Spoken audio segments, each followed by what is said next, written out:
Oi boys, welcome to another video on the channel. We are back with another review. Week 3 of the Rugby League World Cup. The expected blowouts have been in full effect. We just got done watching Tonga versus the Cook Islands. So it was a short turnaround for the Cook Islands. For Tonga, they had a couple of weapons returning in Taumalolo, Suaalii and the young gun, Isaiah Gato. Look, I'll be honest, I was kind of hoping that the Cook Islands would keep this competitive for at least the first 20 minutes, but man, forget about the Red Sea. We saw a red tsunami in that first half. The Tongans, they had a 70-30 split in possession, and on the back of that, they racked up a half century heading into the break. They just couldn't be stopped. It was somewhat reminiscent of an avalanche just rolling downhill, or in this case, rolling downfield. Craziness. That was the Tongan forward pack in that first half. Well, all game actually. Speaking of the Tongan forward pack, they've been pretty consistent, and tonight was no different. Simple, hard running, up the guts, setting the table for the backs to eat, and yeah, that they did.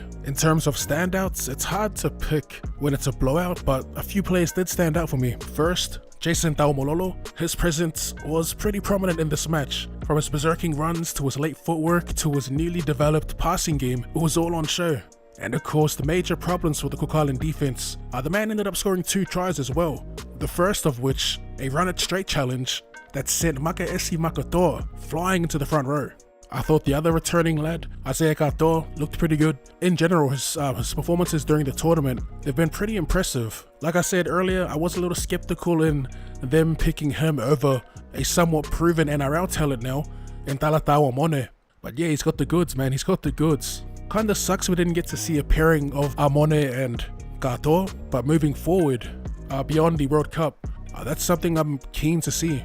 A couple other standouts for me, Kaufusi. He's actually been pretty strong for the Tongans throughout the pool stages, and so has Sonny Luke. I was looking forward to seeing the tandem of Sonny Luke and Siliva Havili this year, but seeing Luke, no pun intended, but warm into the main rake has been a bit of a treat. He just always has defenders guessing, and like I was saying the last time he played, his tempo and his speed out the gate was just a little too much for the Cook Islanders. Speaking of, a really tough day at the office for the Cook Islands, and it's tough to really, talk about players that were impressive. I did admire the efforts though of Brendan Piakura. For the most part, the Cook Islanders as a whole just got overwhelmed. Like I said, a red tsunami, if you will, of points, and the Tongan forward pack, an avalanche, man. They just could not be stopped. Tell you what, I would have loved to see prime Dylan Napa take on this forward pack. Who could forget when he was at the Chooks and he manhandled pretty much all the Burgess brothers. That one game, that always stood out to me. But yeah, back to the topic at hand. That's pretty much all I've got for this game. I'm getting ready to watch the Samoans take on the French. That should be a cracking game. There is a potential for another blowout, but the French, they showed glimpses in that English game, and I'm intrigued to see how they go against Toa Samoa.